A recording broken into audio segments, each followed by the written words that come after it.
इस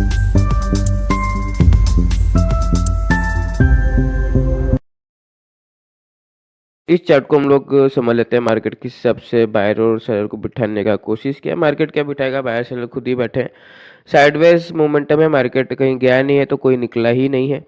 India wax इतना लो में है, ये अपना ऑल टाइम लो में ही चल रहा है, तो मोमेंटम तो होगा नहीं, बड़ा मोमेंटम एक्सपेक्ट मत करना। यहाँ पर एक चीज़ है, निफ्टी का जो पहला कैंडल का देखो जो ब्रेकआउट हुआ ना, उसके बाद कुछ बायर ट्राई किए होंगे तो मार्केट उसको रिट्रेसमेंट करके अच्छा खासा कैंडल बनाया तो वो डर के निकल गया होगा।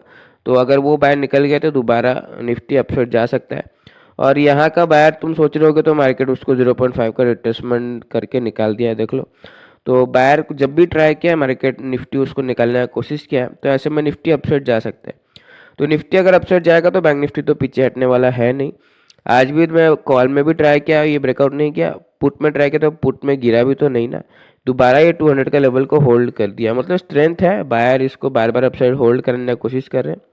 हल्का फुल्का gap up gap down flat तीनों में बैंक साइड जाने की कोशिश करेंगे। थोड़ा सा ध्यान रखना, बड़ा गैप डाउन में बिल्कुल भी ट्राई मत करना, क्योंकि ये दूसरे लोग अगर ट्रैप हो गए तो ये अच्छा गिरावट कर सकता है।